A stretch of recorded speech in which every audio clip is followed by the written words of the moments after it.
Welcome to Scandal Water, where the tea is hot and the conversation lively. Your hosts, Candy And Ashley, will discuss a peculiar story somehow related to the entertainment industry. This podcast might not change the world, but it just might satisfy your thirst for an intriguing tale. Oh, it's that time of day. Tune in and hear what the ladies say. It's time to bend your ear when the silver screen appears. Stories about the stage and screen and everything in between. So come on and join the fun. The curtain opens in 3, 2, 1. Stories in Scandal Water, it's where you need to be. Stories in Scandal Water, let's pour you a cup of tea. Hello, Ashley. hello, Candy. Are you excited about our new topic? I am. It's going to be so light and airy and fun.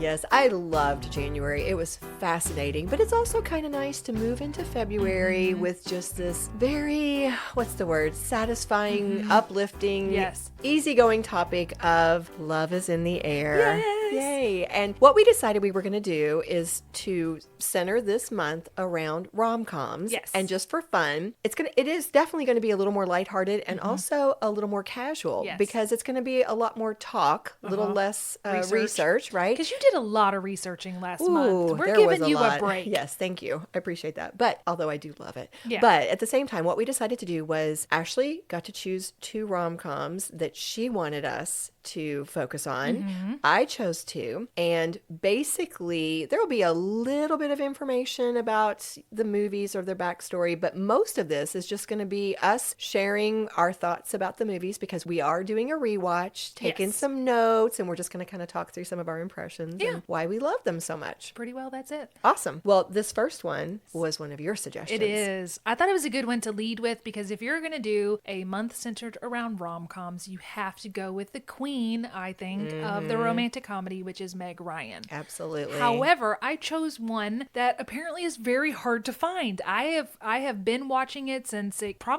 came out. It came out in 1995, so I was 15 years old. Rewatching it, I realized how much of my own acting choices have been influenced Really? by this film and her character in particular. Yes. Isn't that interesting? Yes, very much so. But Okay. it is called French Kiss. And it is a lesser known Meg Ryan rom-com. However, I think it is peak Meg Ryan rom-com. Okay, so 2 things we'll have to come back to. I want to hear how you think it's influenced you and also why you would call this peak Meg Ryan. But first, why don't we kind of do a little bit of Sure. the information about the backstory or Okay. the movie? Actually, you know what? I want to start with Meg Ryan because I Let's do agreed it. with you. I felt like you could not go into this movie without having an appreciation of her and how much she brought to the genre of rom-coms, How much she- especially yes, in the 90s. yes. That was her big decade. I looked up a little bit about Meg. Here you go. Not a lot, not a deep dive, but a little bit. She started in a soap opera. Did you know that? I did. Oh, of course you did. It said that after scoring a few TV roles, she got her big break when she was cast in As the World Turns. She appeared as Betsy on 30 episodes between 1975 and 1984. And then another big move for her was when she got cast in Top Gun. Yeah. Everybody remembers this. Yeah. 1986. She was Goose's wife. And Tom Cruise said about her in an interview a long time ago, I remember when we looked at Meg's test, she was just a light bulb. She just burst in the room. That smile. Yeah. Glow. She was. Isn't that, I think that's such a good description of her. She really did just light And things isn't up. it funny that's the only movie I think that they've done together is Top Gun? Meg, these 2 huge stars of Right. the 90s, and they hadn't done Oh, that is a film interesting. together. Yeah. Well, she hit a lot of the other leading She did. actors. Yeah. Her big one that really kind of broke her into the rom-com category, the rom-com genre, was, of course, her 1989 role of Sally Albright in When Harry Met Sally. That's what set her up as a romantic leading lady. And good heavens, I mean, she got a lot of acclaim for that. She earned her first of 3 Golden Globe Award nominations for Best Actress, and that is the movie that people still talk about. Yes, it is. Just decades later. And then, of course, in the 90s, that's when she did, you're not the only one who calls her the queen of rom-coms. That's her title. I think if you look her it up, and Julia Roberts kind of went back and forth on Yes. that, but I consider it Meg. Yeah, there were some debates. I actually saw that where there have been some debates, but most people I discovered, maybe I didn't research enough, but it sounded as though the title was given to Meg and people were saying, should it have been given to Julia instead? Yeah. But anyway, she made something like 15 movies during the 90s, most of them being successful rom-coms. There was an article on a website called Top 10 Films, and this is a quote that they gave speaking about Meg Ryan. She was once America's other sweetheart. She was loved and revered, and everyone wanted to see her in rom-coms, especially with Tom Hanks. She was the kind of actress people could relate to. People could empathize with her in films where she was looking for love or wronged by a lover. She could do no wrong. That very same website published a 2019 article where they listed, now this is all opinion, but it was their ranking of Meg Ryan's top 10 films. Would you like to take a guess? Oh, of what the top 10 were? Well, Sleepless in Seattle is going to be on there. They had that at number 4. Number 4 is When Harry Met Sally their number 1? It absolutely is. I figured, okay, is this one on there? Yes. Barely made it. It made number 10. What? Yeah. Okay. Let's see. What else did she do? Hanging Up. She did IQ. She did Addicted to Love. Now, again, opinion. Yeah. Those didn't make this particular What list. else is on there? All right, What here am I you go. missing? From 10 to 1, French Kiss, Inner Space, Top Gun, Oh. Proof of Life, When a Man Loves a Woman, Oh, yeah. City of Angels, Sleepless in Seattle, Courage Under Fire, You've Got Mail, When Harry Met Sally. They were Some not of all those are- rom-coms. okay. No. It Okay. was just top 10 films. It was not top 10 rom-coms. Well, as we've said, though, moving back into our focus, French Kiss did make the list. It came in at number 10, and part of the rationale they gave for choosing it, ranking it so highly, was this. Although not a film that did well at the box office, it is one to see simply for the chemistry between Meg Ryan and Kevin Kline. Yes. Some have said this movie is a throwback to the screwball comedies of the 30s and 40s. And if that is true, the reason it works is the 2 leads. Ryan does cute like no one else, and this allows us, the audience, to empathize with her character. Yeah. That's. I think it is a throwback. I believe I've read in here that it is absolutely a throwback. Kevin Kline said that the director was going into a new genre, screwball comedy, like in the 30s and 40s, and I think their personalities are what make this work, and their chemistry with each other. Yes, I would agree. So just a couple more details and then we can start talking about our impressions. But you've already said it was a 1995 film. PG-13 was its rating. It was filmed in Paris and Cannes, Another France. reason I chose it. Yes.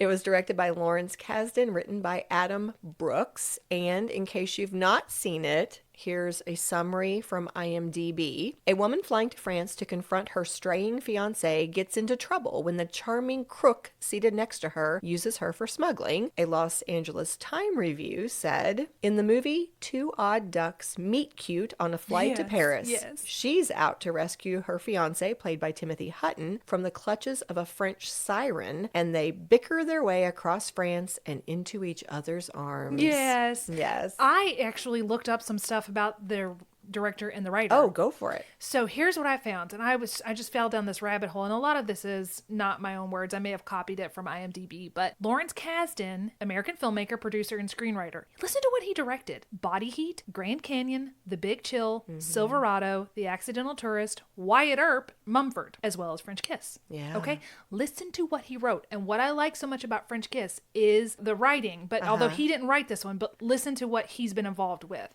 Okay, he wrote Mumford, Wyatt Earp, Grand Canyon, The Accidental Tourist, Silverado, The Big Chill, Body Heat, Raiders of the Lost Ark, Really? The Bodyguard, The Empire Strikes Back, The Empire Strikes Back, Really? Return of the Jedi, and Solo, A Star Wars Story. He's been married to his wife since 1971. They have 2 kids. He made French Kiss right after Wyatt Earp, a Western, which starred Dennis Quaid, Meg's husband at the time, so his family could have a nice working holiday in France, which, smart. He frequently collaborates with Kevin Kline. It was the 5th of their 6 cinema movie collaborations. So to date, they've done Silverado, Grand Canyon, French Kiss, The Big Chill, Darling Companion, and I Love You to Death. No. So frequent collaborators. Yes. This picture was the first one that Meg Ryan was involved in as a producer. Proof Rock Pictures. She's done 5 total. The Wedding Planner was the last one back in like 2001, and I wondered if the name came from the poem The Love Song of J. Alfred Prufrock by T.S. Eliot. That's just a wondering. Now, Adam Brooks, the writer, he had a brief role as Perfect Passenger, the guy taking off his shoes when Kate first gets on the plane to Paris. Adam has written films such as Practical Magic, Bridget Jones, The Edge of Reason, Wimbledon, Definitely Maybe, and Mozart in the Jungle. So these two, you had 2 heavy hitters coming together. Yes, for which these is writers. part of why I think I loved it so much. It's just I love a lot of those films, like Indiana Jones, that kind of stuff, and then I loved the dialogue, and they knew how to do good dialogue. Well, it's interesting that you mentioned Meg and her involvement behind the scenes, because that is something that came up a lot. Just this past November, she was co-writer, director, and star of What Happens Later with David Duchovny. So Who she is has the come back. star of the other one that I chose for later this month. So there's a ooh, connection. It's all Yes. connecting. It's all connecting. Nice. All right. Well, did you have anything else about the kind of background of the movie that you wanted I to didn't. share? Then I just wrote out, I was trying to put into words why I liked it. So I wrote a little paragraph about why I liked it. We can do that later if we just want to go through Some of our reactions. Yep. We literally, guys, we wanted this to be more informal. So we just took little notes and we're just going to talk through some of our thoughts. Yep. So do you want to start with something that struck you? Yeah, I just took little notes here. I wrote down that in the second frame, they show us her teeny tiny engagement ring. I saw the engagement ring too. And this film, Adam Brooks, you did such an amazing job setting up everything we needed to know. I also just as for what it's worth, I noticed that Kate is so often used for female leads, that name Kate, and it could be a tribute to Kate Hepburn, another screwball comedy person from the 30s. We set up that she doesn't like Paris, she doesn't like the French, she's a history teacher, and she doesn't like dairy products, and she can't handle dairy products. So that's all. This is all like in the first 8 minutes before we get to the conflict. Okay, but now the flight simulation was amazing. Yes. I thought that was the cutest way to start. Because you'd never seen this film, right? No, I'd never. Okay. Honestly, I'd never heard of it. Okay. Like, I knew nothing about it. This was a multiple rewatch for me, and it was a first watch for you. Yeah, it was 100%. And the flight simulation opening was Did you think darling. she was really on the plane? I did.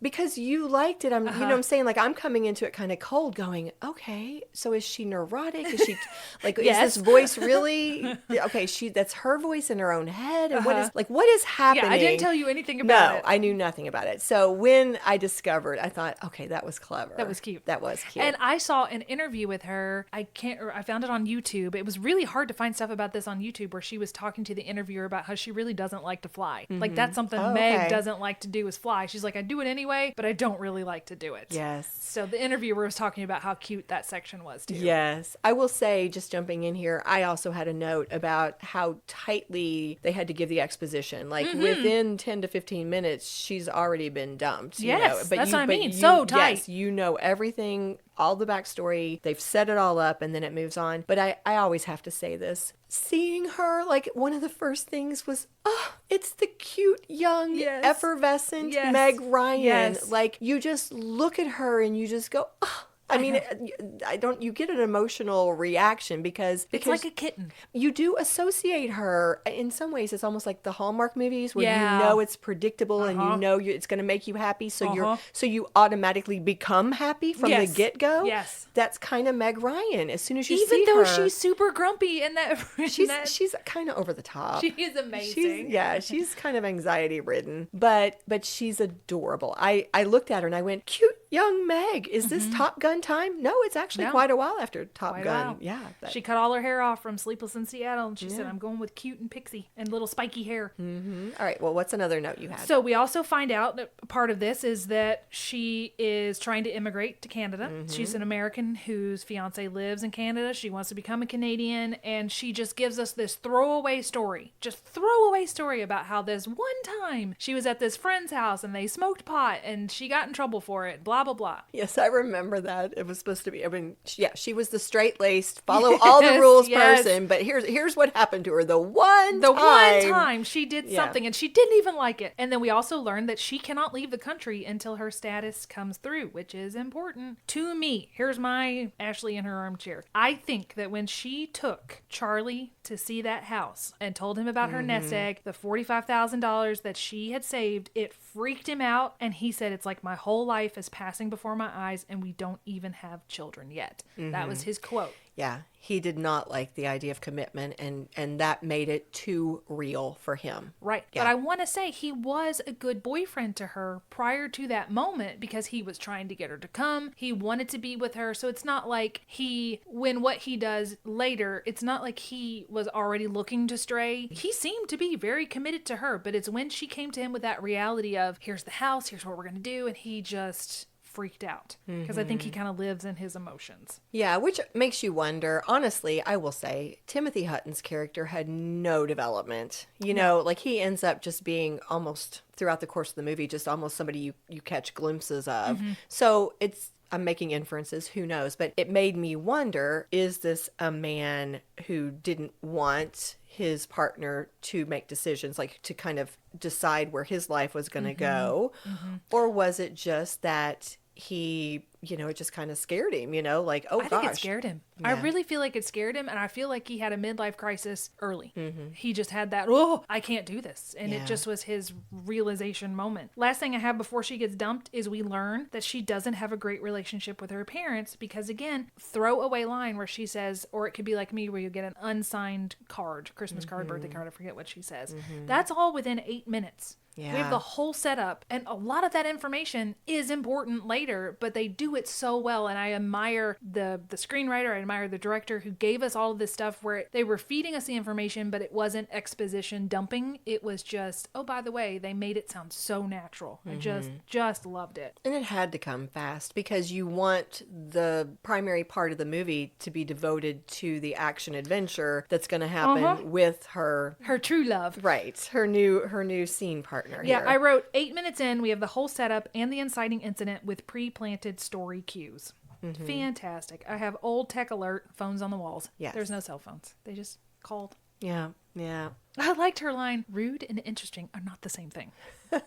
So you give some of your insights now. Well, once they get on the plane, I thought it was interesting. I mean, the chemistry starts immediately, right? Oh, yeah. I mean, as soon as you have Kevin Kline coming in there with his kind of, he's the madcap, he's a little over the top. Yes. He's, The charming rogue. Yes, thank you. Good way to put it. She is definitely staying in her neurotic lane. And then one of the things I noticed, it made me think of the Gilmore Girls. I felt like part of their chemistry development was the fast dialogue. Yeah. Like I felt like that was purposeful. The Yes. way they just automatically were just going Fell back into and it. forth so much. Not the way you would normally talk to a stranger. And that's the thing too. The way they interacted is not the way you would talk to a stranger. No. Even the way he distracted her, which was so cute. I thought so. Yes. He did it on purpose. I feel like he did on Oh, purpose. 100%. He distracted her so that she wouldn't be afraid as they were taking off by basically putting her in the middle of an argument Yeah. where she is just ranting. Yes. And then, And then once they were in the air, he's like, okay, I gotta go. yes. So Kevin Kline, adorable too. It was good casting. I think the two of them together made sense to me. In the interview that I watched this morning, she said that the Kevin Kline being on set elevated everybody else wanting to do physical comedy because he was so good at physical comedy. Yes. And even in the interview, she just had so much joy talking about the film and working with him and talking about the pratfalls that she did and how he would dip her head up and down and how they would try to find different ways. And they were Yes. all trying to be as good as him at all of this comedic stuff. Oh, that's nice.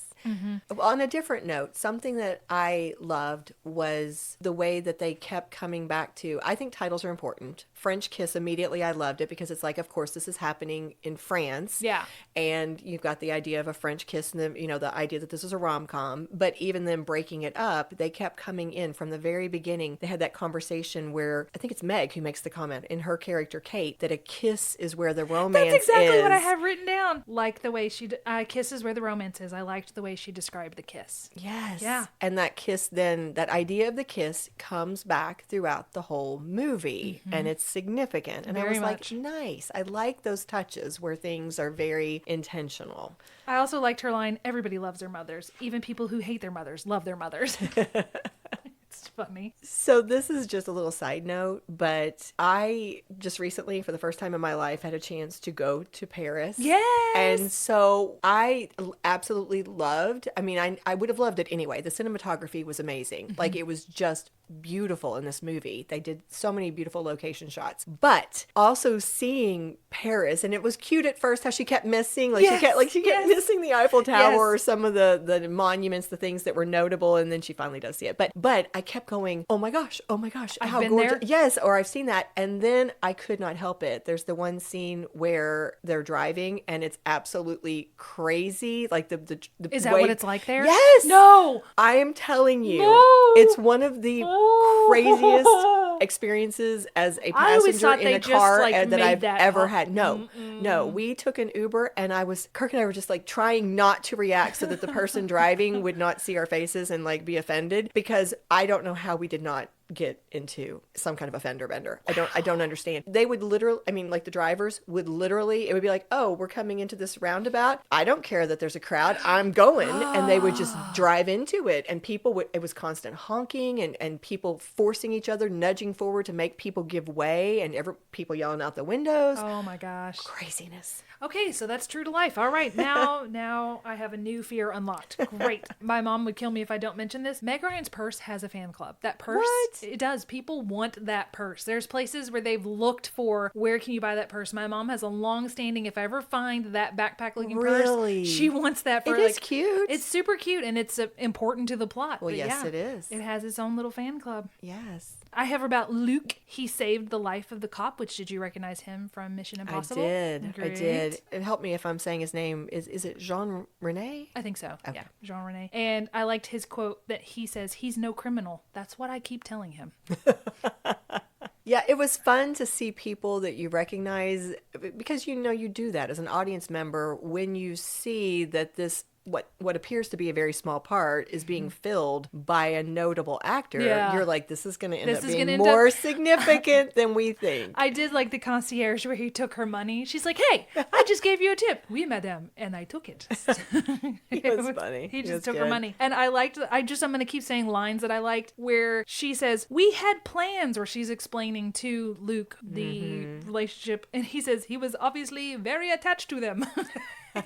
Clearly, he agreed with you of these plans. The clothes are so cool too. These clothes are very, very cool. Yes, absolutely. I think that was kind of an ongoing thing. You had your very clearly defined characters, right? In fact, so that's one of the things I noticed, just kind of stepping back for a second and like zooming out, is it felt like they had these clearly defined characters. They named it with the woman that her fiance ends up getting attracted to. They just call Juliet. her the goddess or Yes. the siren. That was it. Juliet was just, her job was to fulfill the role of this goddess who lures Meg Ryan, Kate's fiance, away, right? Although she says, I cannot steal something that didn't want to be stolen. Absolutely. And then with Luke, he was the charming, you said the charming rogue, that nailed it, but he was there to not only be the bad boy, but he was the balance to her neurotic. Neuroticism. Yes, he was the balance to her. He was also in some ways the person who held a mirror up and would Yeah. let her see some things Yes, about yes. herself or her own relationship Yep. with her fiance that she could not see. She was so caught up in her image of the perfect life that she was heading into with her perfect man, she missed things. At one point he says, how can I help you win back this ridiculous man if you keep acting like a clown?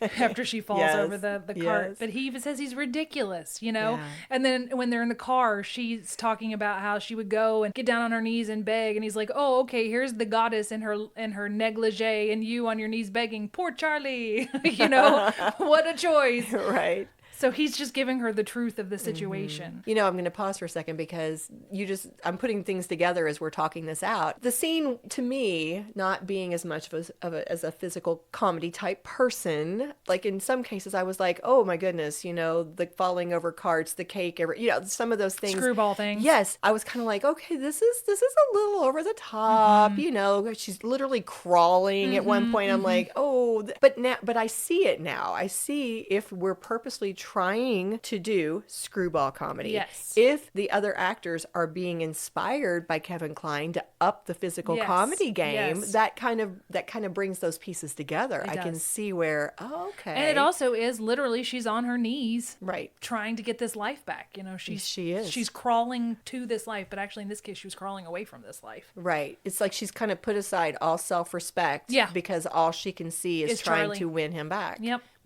So I have here, as far as plotting goes, with props to Adam, the writer, talk about a low point when she has no visa, no country, no family, no passport, no Charlie. And then she sees the ring that Juliet's wearing. That ring could choke a horse, I'm telling you. I also talk about the shots. It's a great shot when he gets on the train, the chase through this. I love the music, the chase through, and he turns around at just that right moment and he says goodbye to the cop. I mean, none of this is going to make sense if you've never seen this film, so you probably ought to watch it and then come back and listen to this. But anyway, it's beautiful. Yeah. Oh, and also she had her... Meg is so good at not being afraid to do embarrassing stuff like the lactose intolerance scene. Anybody who has an aversion to dairy, such as myself, can identify with when she was eating all those cheeses. And we heard early on, I can't do cheese. They even say, we'll get pizza. And she says, oh, I'll pick off the cheese. Right. She has that great night, which I had a note about that too. That kiss shooketh him on the train. I think that was his turning point.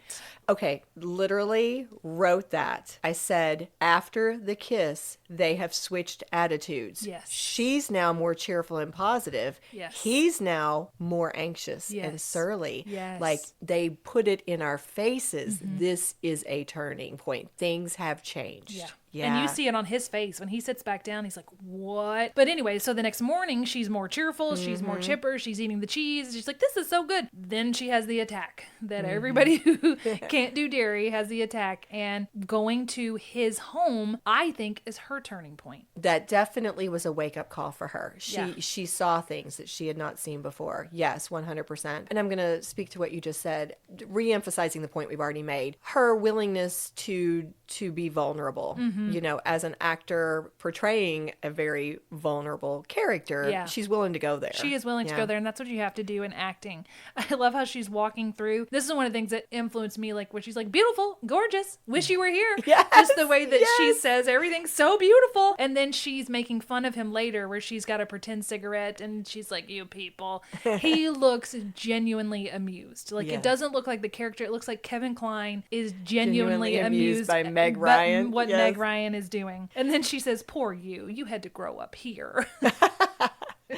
You know, and just as a side note, it wasn't one of those things I didn't look it up, but like I couldn't help but noticing how cute their choices were with the songs they would play in the background, how they would have a lot of French themed songs, sometimes that would be French lyrics, but it complemented what was happening so well, whether it was the plot development or whether it was the landscaping, you know, the cinematography around them. Yeah, it was very well done.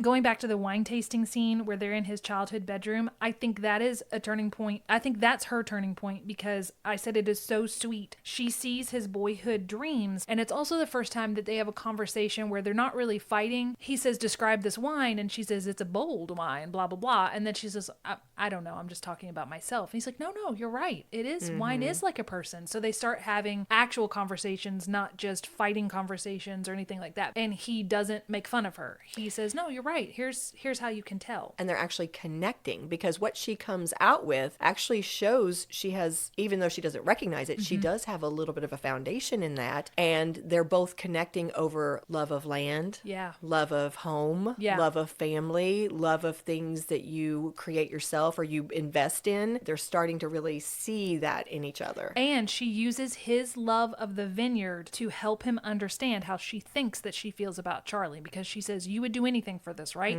Would you get down on your knees and beg? And he says, yes. She's like, okay, how are we any different?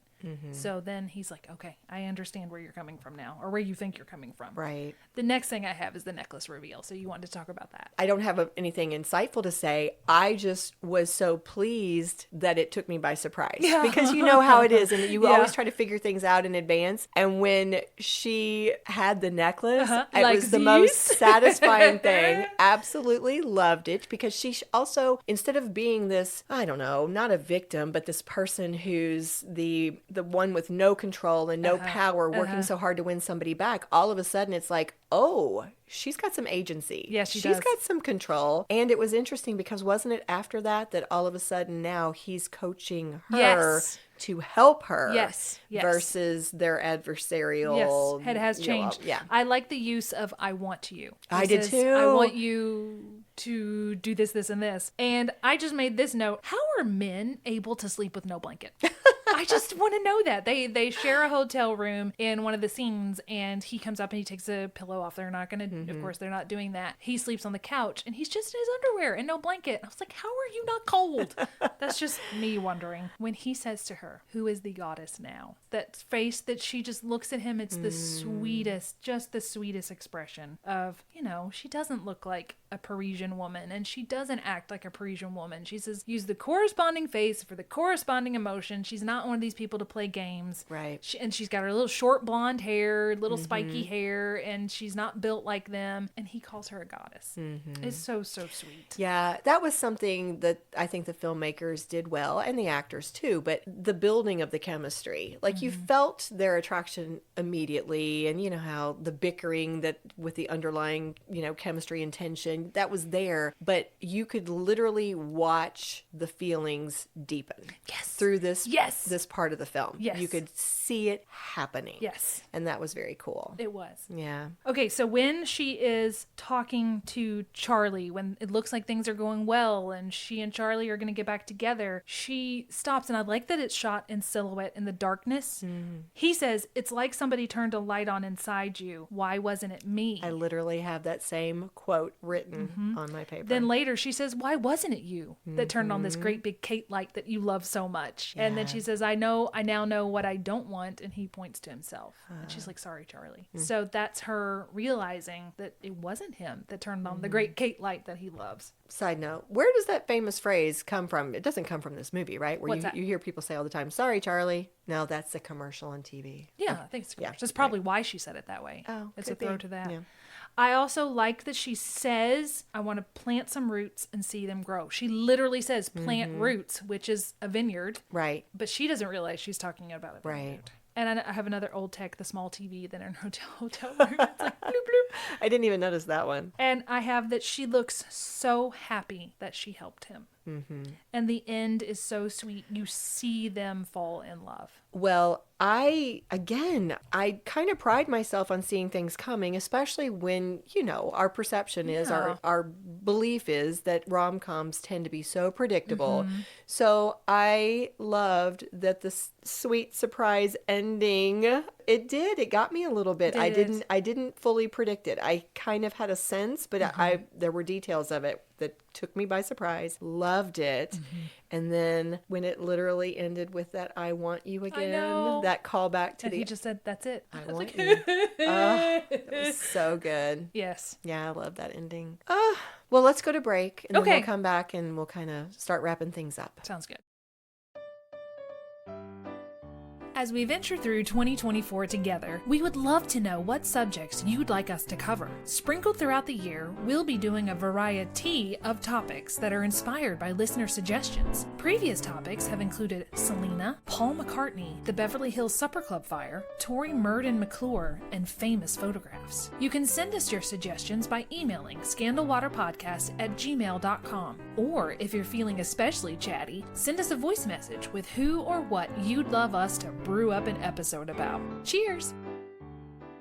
All right, we're back. So I wrote out, and I'd like to read it to you because I don't think that okay. I don't think I could paraphrase this well enough. I just asked myself, why do I like this? Why do I like French Kiss? Yes. I love the wordplay, the natural sounding dialogue, and the throwback to the old fashioned screwball comedy. I love that we see the two of them fall in love. They're already naturally drawn to each other because they talk all the time. I think that Luke realized it first because the kiss on the train was his pivot point. From then on, he stopped doing things for her purely for himself and began transitioning to doing them to benefit her, no matter how he felt about it. I think her turning point was the scene in his childhood bedroom, and then she began to do things for him that would benefit him without benefiting her. The ultimate being that she does this grand gesture for him and does not turn him in. And he lies to her about his evening with Juliet because he thinks she truly was better off with Charlie. They both did these grand gestures not for the attention, but because they thought the other person would benefit from the gesture. They truly seemed to grow to love each other and appreciate each other for who they were. Luke naturally became more settled down, and she naturally became more adventurous. They brought out the best parts of each other and how much they loved to talk. You get the sense that they will not only be romantic with each other in the future, but also friends, able to argue and talk and really complete each other's lives. Charlie and Juliet, in my opinion, were all emotion. They were passion and flash and excitement. Theirs was not a mature love. Clearly it couldn't be because they'd only just met. But even so, it didn't look like they did much talking to each other, so I very much doubt they will stay together. Yeah, I didn't have much hope for their for their relationship to not at all. last. To piggyback on a couple of your observations, I like how you talked about you know it's love when you're putting the other person above yourself, Yes. and that's what they both started to do. But that made me think. It made me to think of a different level of that, which is they both became better people through that, because he was such a selfish person. Yeah. Like, he was likable. In fact, even the policeman likes him, right? Yeah. He's likable, very likable, but he's about himself. He's about what he wants, what he needs. He's going to get, he's going to steal. He's going to do what he wants to get what he's after. Whereas she is very obsessed with her, vision of the perfect life and the perfect future. And she grows by becoming so much more self-aware, she understands her priorities better. Yeah. She understands who she is. She understands who she wants, who she doesn't want, what really is going to be best for her. Right. And so that was one of the things that hit me. And then the other was when you talked about that idea of them being friends at the end. I loved just the image of the two of them. They looked in some ways like they could have been a couple who'd been together for 20 years, even though they were still young, but like you just got this sense of they belong there, they belong together, they're meant to be. They just seemed so right in that scene there at the end when they're kind of just walking across, on their own land. Yes. And if you, on the surface of it, if you put the two of them together, they don't look like they would work as a couple, which I think also worked. If you put her and Charlie look like a couple. They look like a nice vanilla regular couple, and then him and Juliet look like that dashing romantic French couple. But putting the two of them together, you go, oh, that doesn't really work on the surface. But seeing them together and seeing their personalities and seeing their chemistry, of course it works. Of course they're perfect for each other. I also, talking about the clothing, I thought about it and I thought, why did she have, the only time that she exposes her belly in the full picture is when she's getting the phone call from Charlie where he breaks up with her, and it's like exposing her underbelly. I mean, maybe it wasn't that, but her midriff. You wonder if that's the emotional exposing, because you try to protect your stomach and all of. Usually, I wondered if that's why they did that. It's the only time, because usually she's very covered up in the rest of the film. She slowly takes off layers, and maybe it's peeling back her layers. I don't know how much they thought about it. It could be just coincidence, but it did seem like it was very symbolic. Where at the end, she's wearing that beautiful blue dress. It's a pretty color where she's in those drab colors, and it's like the coat and the vest and the jacket and all of this stuff, or the white t-shirt, all of that. Interesting. Yeah. I like it. You were really zooming in there. Well, it comes from seeing it multiple times and then getting to think about this stuff because I know what's going to happen. Right. Yeah. Armchair psychologist. Well, for that, we've been armchairing this whole time, but I did have, I think, an intriguing question to throw at you. Let me have it. We've been sitting here talking about the queen of rom-coms, And this is something that I think we've said before. We don't really have No, we don't. a huge rom-com scene like we used to. No. Why do we think that is? I think it just fell out of favor. I think what happened, coming back to why do I think this is peak Meg Ryan? Because I think it was done naturally. Nothing was forced. She had actual natural chemistry with Kevin Kline. She looks radiant. She looks so truly happy doing it. It seemed like everything was just real and natural. Nothing seemed forced. And I think when something becomes successful, people try to duplicate it. And if you copy something enough, it becomes a shadow of its former self. So they just keep trying to do the rom-coms and they keep repeating the formula, and it's more formulaic. They don't have the chemistry. It's more to make some money. And I think it just ran out of steam. You know, that's interesting because I'd kind of forgotten this until you said that, and all of a sudden it popped back into my head. One of the articles I read said something to the effect of how rom-coms can get so predictable and kind of And old now we and have cliche. Hallmark. But they shouted out Nora Ephron, and they said that's one of the things that really helped during this time was when you had somebody who could write a really sharp, witty, smart Sparkling dialogue. Yes, rom-com that stood out in some way, that it was different from the rest, that could set itself apart. And that's maybe something that's not a big focus for Hollywood nowadays, the way it used to be. Well, just think about the movie musical. Musicals used to be huge, and then they fell out of favor. And remember when Chicago came out back in 2002? They were like, musicals are back! And they'd been gone since Grease, which was 79. So they just fell out of favor. There's a film that's come out recently, and one of they're advertising it into the ground. It's got Glenn Powell and Sydney Sweeney, Anyone But You. I have not seen it, probably won't see it. It looks a little too raunchy for me, but they're saying rom-coms are back, and that's how they're promoting it. Is this is back now. Is it? I don't know, but the premise is these two people who don't like each other are put together in a situation, and I'm sure they're gonna probably fall in love at the end. So it's your basic. I haven't even heard of this one, or at least maybe I it's can't just been think of it. through algorithms. Maybe because I've been doing rom-com Right. research, it's come up on my algorithms a lot. But anyway, I don't know if it's successful or not. I don't know if they're back or not. I think if they do come back, it's going to have to be because of the sincerity of the actors, the sparkling dialogue of the script. And I mean, shooting it in France, not a bad gig. Yeah, right. It's gorgeous to look at. Right, But it yeah. just seemed natural, you know? The last question, I want to make sure we circle back to this. So how do you think Meg Ryan has influenced you as an actor? The way she uses her hands a lot, she's very physical in her expressions, the way that back when I was 15 years old, I was watching films and I was using the actors as my movie teacher. My teachers were the people in the movies. So I just have seen where I've copied some of the way that she says things like oh, beautiful, gorgeous, wish you were here. Just the way she said that, and some of her facial expressions, and you know, the way she did the little hand in the when she raises her hand, and her neuroticism. I mean, I can tap into that. I can identify with that for sure. But yeah, I love her performance in this. I love everything about it. Awesome.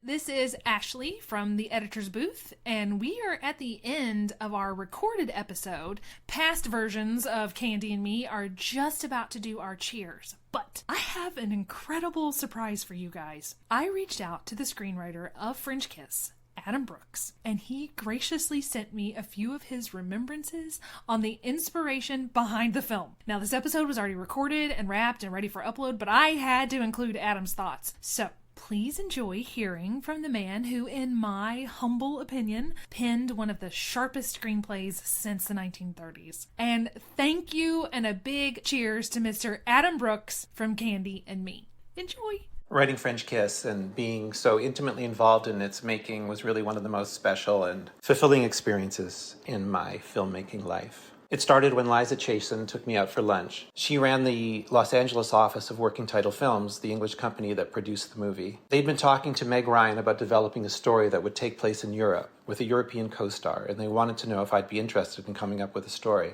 And amazingly, I had the basic idea for the movie right at lunch. Meg Ryan goes to the most romantic city in the world and loses everything. Her fiancé to a beautiful French woman, her passport, her Canadian visa, all her money, essentially her entire idea of herself. And in her determination to win back her fiancé, she's forced to team up with a Frenchman who is seemingly in every way her opposite. She dreams of a stable, comfortable bourgeois Canadian life. He's a man of adventure and big dreams, impulsive, full of appetites, and it turns out also a lying, scheming thief. It's kind of a classic combination that you can find in films I love, like It Happened One Night, or His Girl Friday, The Lady Eve, Something Wild. At the heart of the movie is this ongoing conversation, debate between Meg's character Kate and Kevin Kline's character Luke. And in the course of their French road trip, they managed to infuriate, surprise, and open each other up to different and unexpected possibilities. I went to Paris and I wrote the script in 5 weeks, something I had never done before and haven't done since. And it was a strong enough first draft that the producer sent it to Larry Kasdan, who had made, among other movies, Body Heat, The Big Chill, and The Accidental Tourist. And he wanted to do it. And he wanted me to come to France and be with him through the production and shooting. Amazing. And it all happened really fast. I had had lunch with Liza in October, and in May we were in pre-production. By the end of the summer we were shooting. That never happened before either. Never happened since. When I wrote the script, I was thinking of Gerard Depardieu to play Luke. We met with him, but it turned out he wasn't available when we would shoot. But also we realized that his English wasn't fluent enough for him to do the dialogue at the fast pace we wanted. Which is when Larry had the idea of casting Kevin Kline, whom he had worked with many times before. Cheers. Cheers. If you love what we do, please rate and review our show. Or you can become a supporter by making a donation through buymeacoffee.com/scandalwaterpod. Whether a single gift or a recurring monthly donation, it would go a long way towards supporting our work and allowing us to keep the tea brewing. At our website, www.scandalwaterpodcast.com, you can submit questions or your own story ideas, access our sources and show notes, see the merch we offer for sale, and more. You can join the Scandal Water community through our Scandal Water Podcast Facebook page or follow us on Instagram or TikTok at Scandal Water Podcast. This episode was executive produced by Candy Thomas, that's me, and Ashley Raymer Brown. That's me. It was researched and written by Candy Thomas and edited by Ashley Raymer Brown. A special thank you to Josh Martin, who wrote, composed, and performed the Scandal Water theme and other music, Matt C. Adams, who created the artwork, and Joshua Reith, who designed our website and provides ongoing technical support. As a reminder, this podcast is purely for entertainment purposes. The thoughts and opinions of the host during each episode of Scandal Water are their own and do not reflect the opinions of any future guests, advertisers, or clearly professional psychologists. Thanks for listening.